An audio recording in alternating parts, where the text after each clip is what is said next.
Welcome to 2 Month Review, the weekly podcast brought to you by Open Letter and 3%, in which we treat every book like a baseball game. Take it 9 sections at a time, bit by bit, analyze the pitch approach, the change. It's hard to do these when you look at me like that. But look at the game state, whether runs get pushed across or not each inning, and then decide at the end, tally it all up, see if the book worked or didn't work. And there we are. I'm Chad Post from Open Letter Books, joined as always by Brian Wood, author of Joytime Killbox. Not a fan of my intro. Chad. No. Good to see you, though. I can't tell if you either have cocaine or a little bit of dried tissue on the tip of your nose there. Okay, perfect. Now I got you. For our sakes, I hope it was a little cocaine. That'd be great. Yeah, it's a little blow. No, I'm good. What do you think about the new freshly minted Hall of Fame inductees? I mean, it's interesting who doesn't get in. They just seem like guys. Like, oh, I remember that guy. Oh yeah, that's another guy. Beltran's amazing. Todd Helton's the one sure, Todd Helton, whatever. But Adrian Beltre is like a fascinating career human being and like has all the stats. He's I mean, it was John Mauer, right? Yeah, Mauer. It doesn't take a lot. Was he a catcher? He was a catcher that turned into first baseman, but as a catcher, he was like amazingly offensively productive and good defensively. So he was like, those are givens. Like there was no question about that. Todd Helton's the one that's like on the border. Billy Wagner should be in as the should have made it. Probably will next year. I'm always surprised that A-Rod's never going to make it just because, I mean, it's sort of sweet because fuck that guy, but like, it's also like, he was like the biggest player in the world for so long, like Bonds. And they're just like, nah, that's good. We're good. Wait for the old people. I would be remiss though, given that this book is so much about Buffalo and deals with primarily hockey, but Buffalo sports in general. I didn't point out how fucking sad it was for the Bills to go wide right once again. And like history repeats itself over and over again, as we know from this book. Mahomes is the McKinley assassinator. He is the Taro Chizimoto of the Bills, this particular Bills era. Taking them out. Yeah. I've got a new account called Bills Truther 8083 that I want to point out all of the conspiracies that are causing the Bills to lose. That would be fantastic if there was there has to be someone who's got like a ton of of rationale. I still firmly believe to get out of this recession and to make everything right again, the Niners have to beat the Chiefs. It's the only way, because that's when it all started. It was the Chiefs, right? Yeah. The Chiefs beat the Niners because Jimmy Garoppolo can't hit somebody wide open. There is a conspiracy theory though that if you take the colors of the logos for the Super Bowl from the past 5 years, the two teams that played matched those two colors, even though the colors are determined beforehand. And this year's colors are like purple and San Francisco red. So I think Baltimore, San Francisco is your matchup. Okay, we can write that wrong too, because the 49ers also lost to Baltimore. During the Bane game. What I refer to as the Bane game when the electricity went out. That's right. And Bane showed up and was like crushing Batman and Gotham or whatever the fuck. Anyways. Well, what'd you think? Making it to the end here. We made it to the end. We are done. We completed this. I read this and finished it a couple of days ago. So I was like deep into getting sucked in. But we're going through from page 250 till the end today of Same Bed, Different Dreams by Ed Park, which we've been talking about for the past 7 weeks. And in this section, I really enjoyed all of this so much. I enjoy the Moonies. I enjoy Friday the 13th, a movie that I don't know that I've ever seen, to be honest. Really? I think I've seen Friday the 13th movies, but I don't know that I've seen the first one. I think I've seen like a different part whatever, I don't know. But I love that Friday the 13th was a quiz answer on Scream that got the lady murdered. Remember when that's like, who is the killer in Friday the 13th? And she's like, Jason, it's Jason Voorhees. And it's like, no, it's the mom. Yeah, you're wrong. That's true. Friday yeah. the 13th part 2 is when Jason is the killer.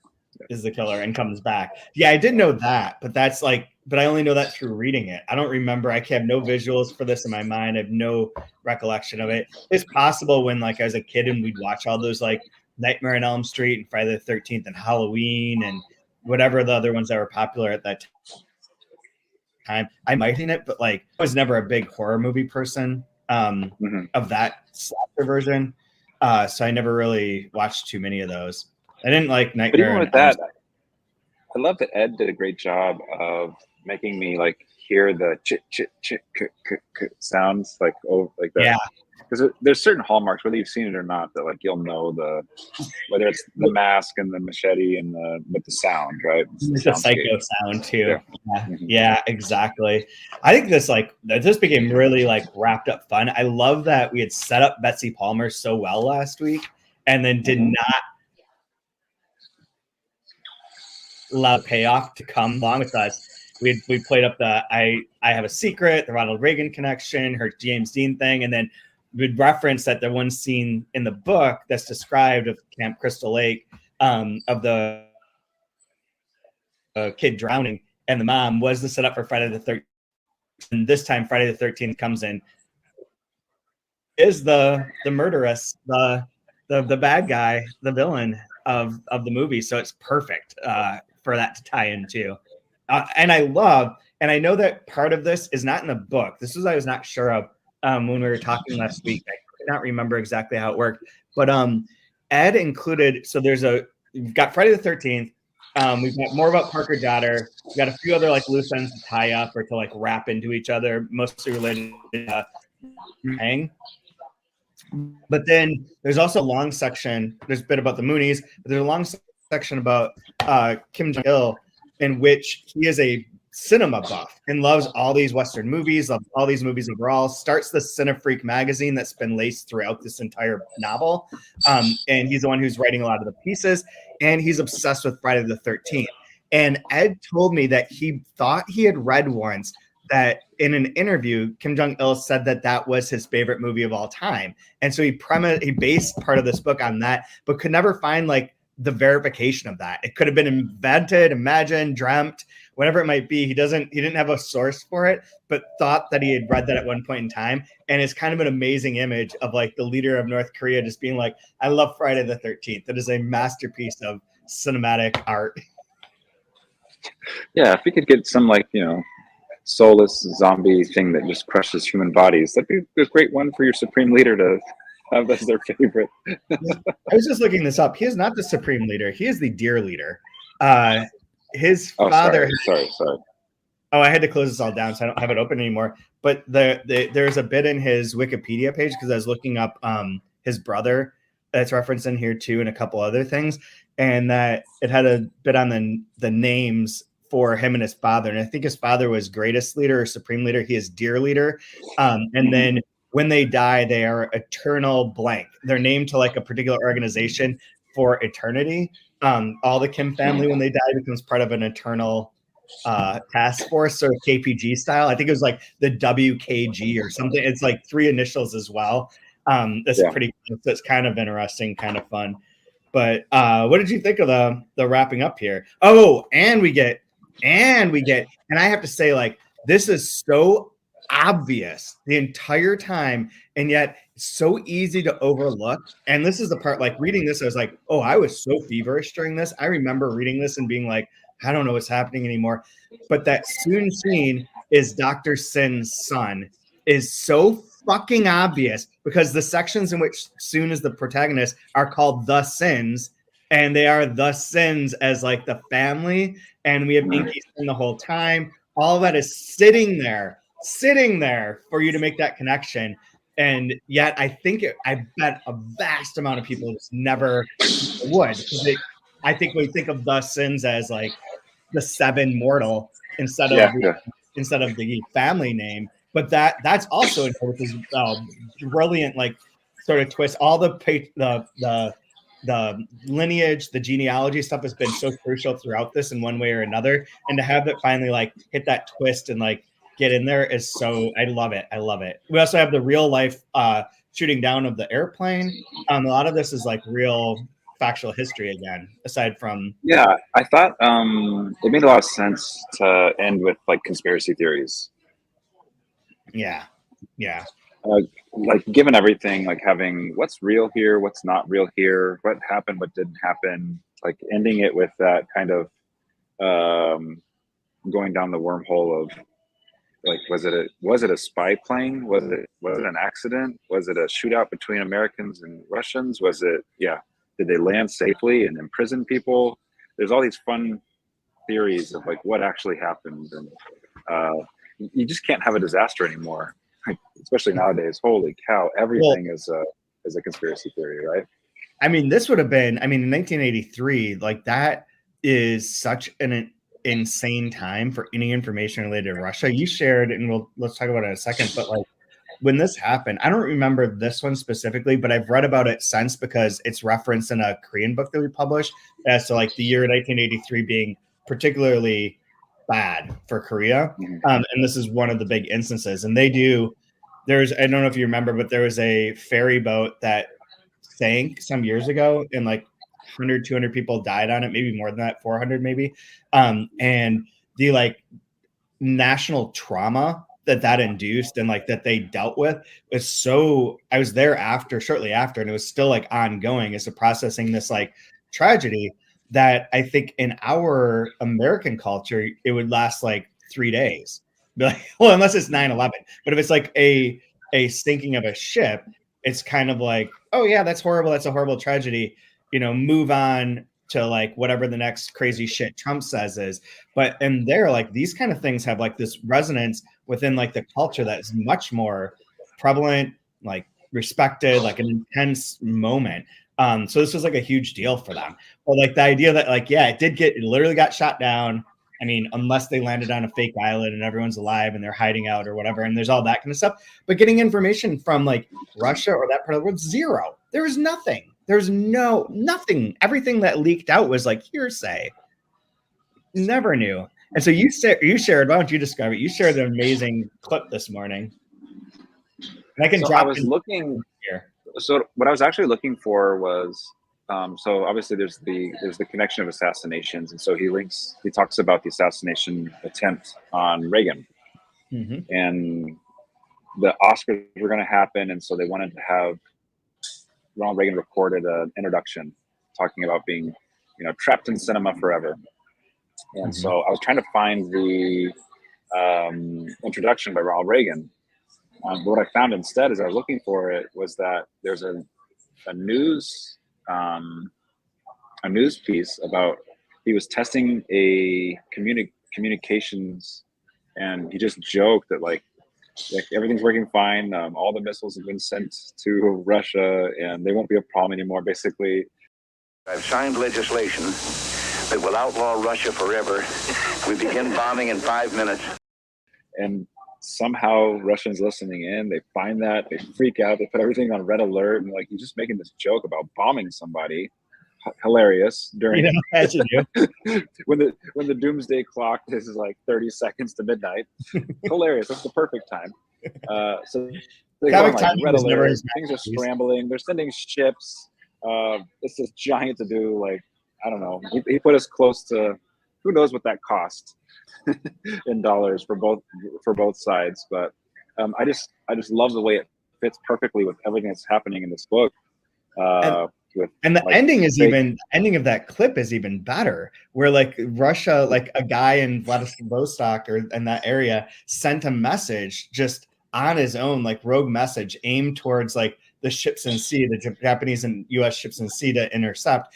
That was in a very easily breakable code that was basically like, we have mobilized everything is going out, we are now at war with like Japan and the US, and they're just like, whoa, what the fuck's happening? And then nothing's going on because it's just like some operator just goofing off as well, like a counter joke.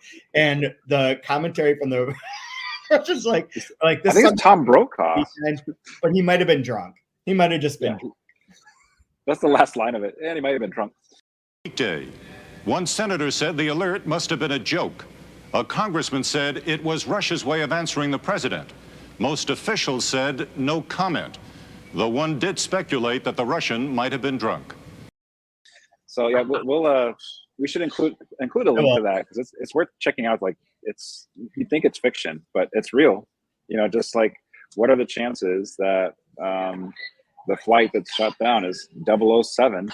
Yeah, which is ties us back in with Odd Job and 007 and spy stuff and espionage, right? Like, I mean, how much of the book, and this would be a question for Ed, but I kind of can guess at the answer. Like, how much of it is you're writing the book and then you're finding these wonderful connections, and how much of it is like, oh, this is something I want to include, 007. Let me seed the earlier part with James Bond references, and find Odd Job, which this sort of bit based on that, 007, the plane, or I forget what the call letters are, but 007, flight 007 is going to be referenced and work and like backwards work it, back plot it. Yeah. KAL 007. Yeah. KAL. Yeah. Yeah, I don't know. I think for me, if I try to put my hat on how I would have done it, it's probably a bit of both. Mm-hmm. But like, it's hard. Like, when you're in this creative space, like, you're making all these connections and like, oh my God, this is just like that happened. And how dumb is the hockey mask? And there's the hockey part of it. And so you can start like, connecting things. And yeah, like, if you're thinking of Korean culture and then 007, you go straight to Odd Job or mm-hmm. like, mm-hmm. Yeah, makes sense. It is interesting. I like that. It reminds me quite a bit of like when we were reading the trilogy by Frazan, and you start seeing the way you can take different parts of history and find ways to connect it together in a really interesting way. Or similar to like the ending of 2666 with the ice cream. Yeah. Where does this come from? Like, with this neat, the way history and some of the facts, like these weird coincidences that keep popping up all over the place to make threads and connections. And yeah. Are you old enough to remember the coincidence, I think not, commercials for the Time Life books? I am not. That sounds familiar. Yeah, there was like a series of Time Life books on like UFOs and other unexplained phenomena, and they'd be like, this happened, and this happened. Coincidence? I think not. Or like, I forget if it was I think not or whatnot, but I'll find the commercial and drop that in here too. But that's what it always reminds me of. It's like, here's this, and this. Is this a coincidence or is it UFOs? Could be either. Obviously, 50-50 on that one. Somehow Ancient Aliens is on season 74. I'm not sure how, but I've seen that show at the gym, and I feel like it's just the same episode. Like, everything is the same. Possibly it's an ancient astronaut, and what we're seeing here is, or birds are pretty, and so they put feathers on something. I don't know. It could be that. No, these are flying technologies. My son has a very warped sense of religion for reasons that I'm not certain of, but he truly believes that essentially God is Jesus, and Jesus has a best friend who is basically an alien. He's like, well, and Jesus and his friend, when they decide to walk on water and they do these good things and bad things, it's always this friend that's like got this vague UFO alien sort of description that he gives him. So I think that like clearly Ancient Aliens has penetrated the consciousness of our culture by pointing out the truths. Well, Elijah was taken up on a chariot of fire. What is that? Alien. It's a rocket, clearly. Right. And if we go to the book of Enoch, certainly. Exactly. I think this is what he's tapped into, and now he's convinced that like that's how shit works, for sure. But I love like that kind of energy just fueled this last half of the dream. I thought it was wonderful, like the way it really started picking up. Because there's like the personal part of it with Arthur, which I thought was wonderful. Yeah, with like how his father, how the racism, how like these different things are shaping him, like the kleptomania begins. I love that. Like it was just like this very like tender coming of age that felt like intensely American, but also not, which I thought was wonderful. It's and then like seeing the way that was like kind of juxtaposed with this, like, I don't know, this political aspect of it, and then all the pop culture Americana aspect of it, and the way those things braid together, I thought was just a wonderful energy that finished this book. Yeah, in a lesser novelist hands, like say, I don't know, Jonathan Franzen, that like soon Arthur to Soon. Hey, we waited a long time to shoehorn that in. Jeez. Been sitting on that for 9 innings. That section about Soon's like growing up, or Arthur becoming Soon, and his like, you know, getting sent to the reform school in Oklahoma and all that kind of stuff. That would have been a huge section of the book standing alone and tied in, instead of just dropped in like it is here, where it's not only like interesting and compelling and you're like following his case, but then when the snap turns and you realize who it is that you're reading about, that is very powerful in a way that if it was longer than that, I don't think it would function as well. It's kind of like the brevity and the like awareness of this character, the way that we're aware of some of these other characters on the same plateau, that then when it's like, oh, this is actually our narrator and protagonist from other sections, that lands a lot more. Sort of like when they revealed the divine precepts as being the Moonies. That was one that like, it's like, oh shit, okay, now that tracks, but because they hadn't been overplayed in that way or explained more than they were explained, which is like a vague, nebulous, strange thing, which the Moonies, you know, sort of are. We used to get our books reviewed in the Washington Times all the time, like all the time at Delkey. The Moonies were like one of the big, the Mooney paper was one of the big reviewers of Delkey titles. Why? I don't know. It's Christian Science journalists too. Yeah, those people, they like their strange literature apparently. And then we also had an eagle-eyed listener who pointed out right to you that Parker Jotter is a pen, correct? Yes. Yeah. Yes. The brand of, so yeah, Ron Estrepo, I think that was ever brought up. Yeah, I think we forgot to do it, but like he one day he texted me a image because he's a pen person. He gets catalogs every so often, and one of the catalogs was for a particular pen that was called the Parker Jotter, and he's like, I think this is a coincidence, but maybe, you know, Ed knows of this pen, and that's where the name comes from. There are no coincidences with Ed. Everything absolutely not. Everything is fate. Everything is fate. Yeah. It's all how you are where you're meant to be. Yeah. So I think that was interesting too, and that does fit because, I mean, we always played up the Parker Jotter, the jotter part of it, like jotting things down, which I suppose is what the pen name is coming from too. But if it's like based on that particular pen, that's pretty cool. I think I like that. I'm pro that conspiracy. Just like I am. I would have caught it if his name was Mont Blanc or something. I think I know I've heard that before. Or what is it? I'm glad he didn't name him Bic Classic. That'd be an awesome protagonist name.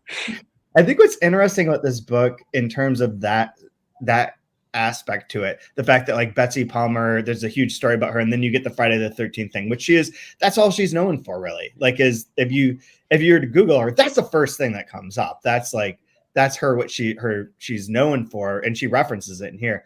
And like a lot of these things that are like this, but they're all like the second level of that connection. Like everything's like one drop down, but it's not super obscure. It's not like into the weeds of like the conspiracy theory bit where you could lose a lot of people and just not know what's going on.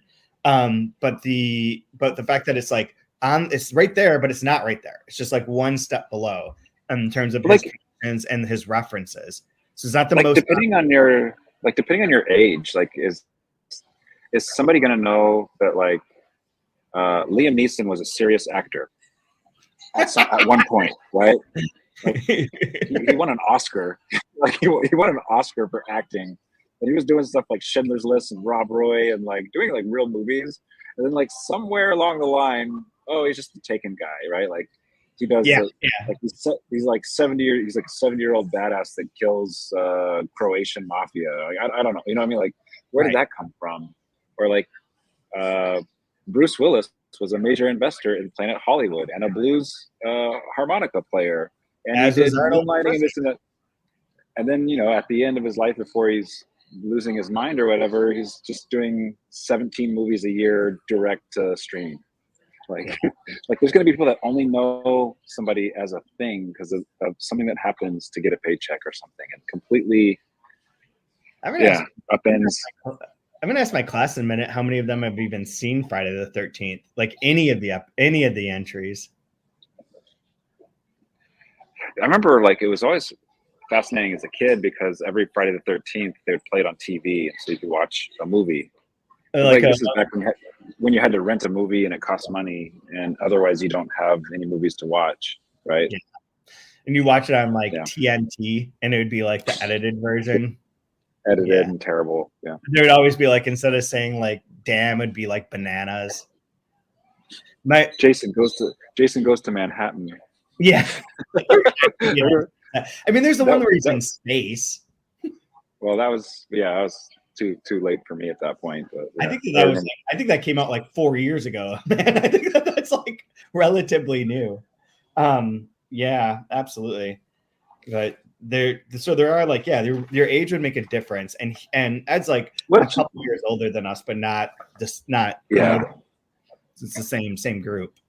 Yeah, I'm more like late 80s references, and it seems like this is more early 80s references, right? And I'm mid. Like I'm 4 years younger than he is, so it's right after that. Mm-hmm. Yeah. Which is interesting. Like, what did you think for the very end of this? I know Jodie Foster's Army, but I wasn't a listener to them. That was like a little, I mean, they still exist, so like whatever you could have, and vaguely probably heard a couple songs, but that one wasn't quite part of my deal. That was been a little bit earlier. And I'm trying to remember, I don't remember when Taxi Driver came out, but if I recall, I think that was what led the John Hinckley to lose his mind was a Bickle thing, right? Didn't he say like, why'd you do it? He said, ask Travis Bickle. Wasn't that part of his interview? Okay. It's something like that, yeah. Taxi Driver is 76. Okay. I remember where I was. That's one that I do remember is the Hinckley attempted assassination. Is that I was at a babysitter's house where we would be after school. It would have been before I would have been just about to enter like real kindergarten, real school. And we were at the house and she had the radio on and they interrupted a song that I really liked. It was like the theme song from Flash Gordon was like a big deal at that point in time. Oh, and I loved the one by Queen. I think so. I can't remember now. I just remember specifically as Flash Gordon. Loved that song. Wanted to hear that song, and it interrupted it for some motherfucking news report about Ronald Reagan getting shot by Hinckley. And it's like, oh my god, they're ruining my song vibe. So that's when I started like disliking the news and not trusting it, and not allowing people in my music. I had two ideas. I had two ideas for the bumper music for this episode, and the first idea was obviously to play the theme for Friday the 13th. But I'm thinking it might be better to play the Flash Gordon theme by Queen because it has this awesome bass line that just thumps at the beat. That just out of nowhere, like, why are we playing Flash, the savior of the universe?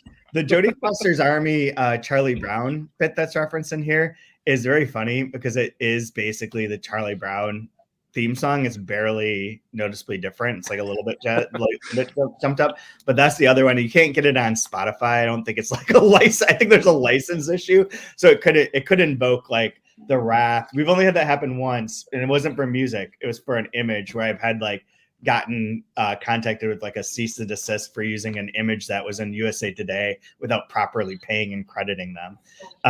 But the music one is always one I'm like, oh, I wonder if anyone's ever going to notice this. Yeah, I love this section. I really like. I was just really impressed with something this big and this complex with this many things going in so many ways. It's really hard to land that. Yeah. Obviously, no pun intended with there being like that, climax of a plane crash here. But like, I thought it was just handled so well and like really impressive. I was so impressive with how Ed finished this. It was really masterful. I think what really works for me too, and this relates to like the conversation last week in terms of the overall structure as like where I have like a net that was pulling together, so on and so forth. And then And then the fact that there was like the Ouroboros where it like sort of eats its own tail sort of bit. And that one kind of really lands at the end too, because the last like 15, 20 pages of this book are about Mercy Pang finding like essentially like the prelude to Facebook or to any one of those Friendster, MySpace sort of things as like an online digital community, of which that I forget, there is one very famous one that was like an East Coast thing that was very similar to what's being described in here, of like the forums, and not just like the Usenet, like the specific, like you were a group, you had to get entry, you couldn't just join it. It wasn't where all like the baseball nerds figured out what sabermetrics were, but like something a little bit different than that.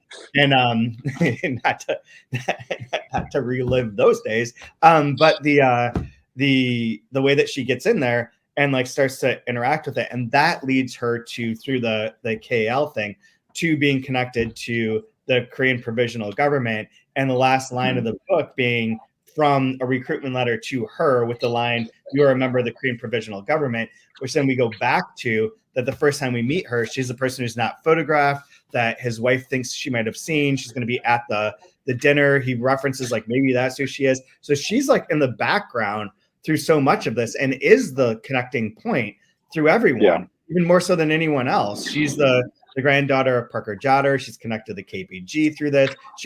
She's there, but she's also never has her own section until the end, like in a way that like many of the other people from the opening party scene do.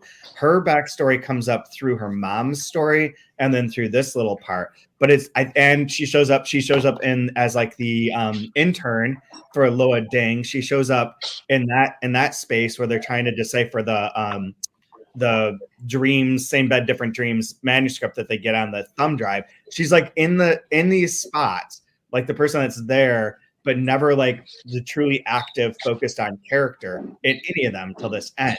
And I think that works really well because it does make you want to go back and see like, wait, where was she? And did she like maneuver things in some way? Was there some sort of like positioning, conspiracy, centralized form of knowledge and like pulling the right threads? Was she doing that throughout here or not? You'd have to go back and kind of look through it. So it does sort of like revolve back into itself at this end and really, begs a rereading from someone reading it the first time. I have gotten messages about like people listening to this podcast who are like, this is really good because I couldn't keep everything straight. And by the end, there was like, I don't remember where all these connections were, or there's like just so much that it's hard to like see. And I think the rereading of it, does allow that to like become a little bit more clear. And you see like, I would be curious people's thoughts when we go back to the very beginning, 2333, the scholars. Mm-hmm. And this is in 2016, right? Where we get back to what is history. And we have this woman this unnamed woman that's, like having the presentation here. Mm-hmm. Who is it? This is true. Could it be her? Well, there's no reason that it couldn't. I'm looking for a defining thing. I didn't go back, and I was planning on going back to reading it in preparation for it, but it doesn't really matter to answer that right now. But this is one of those books when as soon as you put it down, you want to go back and find like you're saying, like the sins. It's right there all along, you idiot. If you weren't reading like such a Westerner, you would have picked it up a long time ago. Right? There's a bit of an all at once vibe to this too, like where it's not like all simultaneous, but there's parallel. There's like parallel threads and parallel processing going on with all of the reading of the book, which I think makes it really interesting too. And very, very good. I agree. I think it lands perfectly. I think it works really well as a novel, and it's been super fun to reread it and to like discuss it in this way where we can get into like the different elements and whatnot. And I think like we're going back to the interview part, the interview with Amira, where we talked about like the sort of focus on that. We do get like some answers with that for Harmony Holdings and Coreware, but the whole purpose of that was to get Dr. Sin to tell the story of being part of the Korean provisional government, so that when he's going back there on the plane on the 007, that's his rationale for it. And what he's going to do is he's meeting with all these people. He's directly connected. And that then, by being the father of Soon, put Soon directly as like the descendant into the Korean provisional government as well.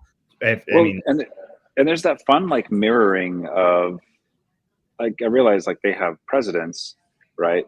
Yeah.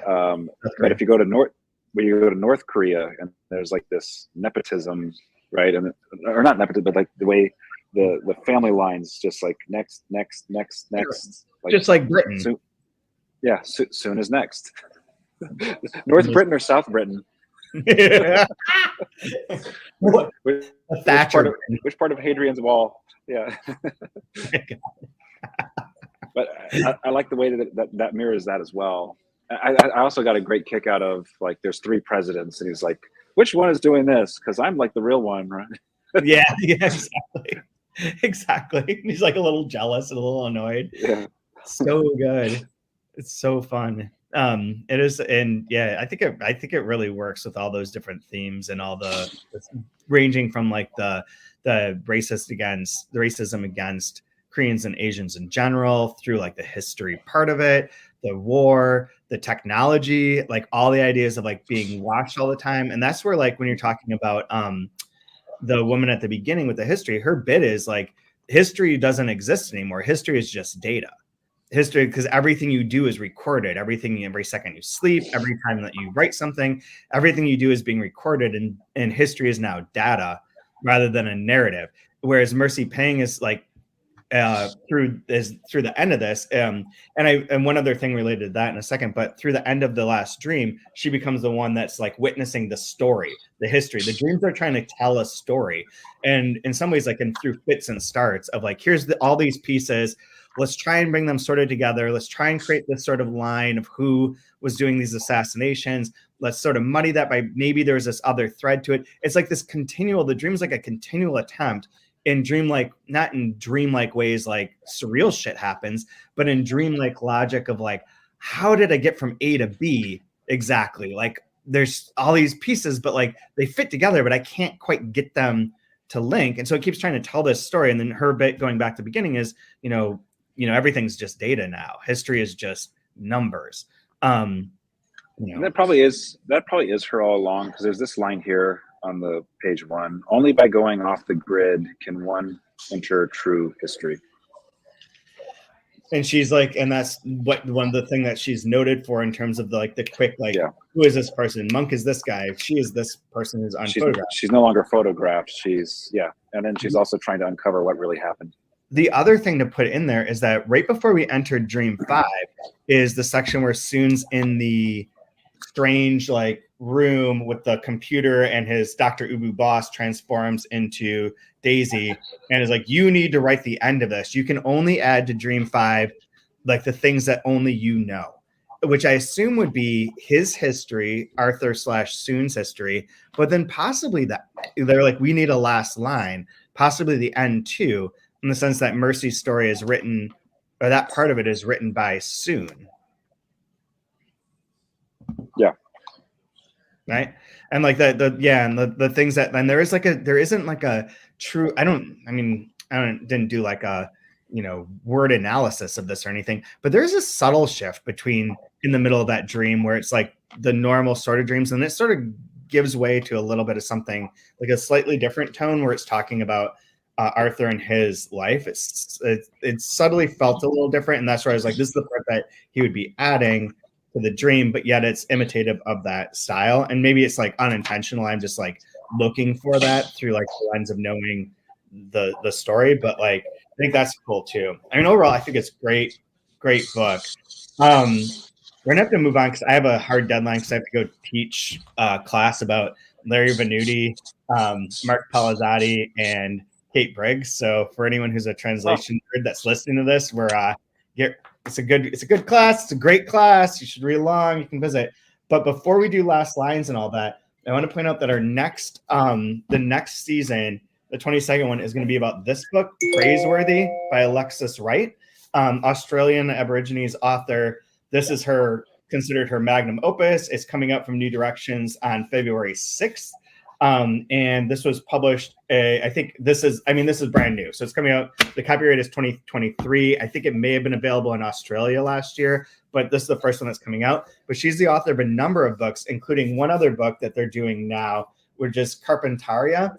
And this one's an earlier book of hers that won a number of awards, and they're bringing out both simultaneously. And for your benefit, Brian, and for the benefit of anyone watching, the two books are these sizes as galleys, and we're obviously doing the big fat one, not fucking around with this little intro bullshit. Like, no, this is a no bunts podcast. We do not like dink and dunk over here. We swing big. We are Otani of podcasting. I can't wait. You know how much social currency I'm going to get when I say I'm reading Aboriginal work? Hey. Yeah. I mean, I love it. It sounds wild. Like, here's like a little bit of it. So it's in a small town in the north of Australia, a mysterious cloud heralds both an ecological catastrophe and the gathering of the ancestors. A crazed visionary looks to donkeys to solve the global climate crisis and the economic dependency of the Aboriginal people. His wife, seeking solace from his madness, follows a dance of butterflies and scours the internet to find out how her Aboriginal Chinese family could be repatriated to China. One of their sons, named Aboriginal Sovereignty, is determined to commit suicide, which is his brother dead, so he can pursue his dream of becoming white and powerful.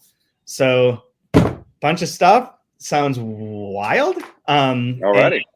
We will have announcements about like the reading, whatever, the schedule and all that within the next week or so. The finished copies are on their way to my house, and then I'll put that up, and we'll probably be in like the third week of February, giving people a chance to like get the book, settle in, buckle up for what's going to be a wild. We'll probably do like 9 episodes on this, or 10, because it's 660 pages. So probably a 10 episode one. But that'll start there. All the information will be out there as soon as it can be. So same bed, different dreams. Line of the week to close this one off, to wrap it up. Well, yeah, I think like as an artist, you have to be very cognizant of your audience. And so I thought Ed was excellent in treating his audience with respect. So here's my line. Director Sean Cunningham originally wanted to make a tender-hearted feature about a foster home, but changed his mind after determining that exactly 0 people in the country would pay to see it. So he did a serial killer instead. Yeah, makes sense. Yeah. Mine is from page 502, which before I read it, I'm going to point out that on 502, there is a picture in the middle.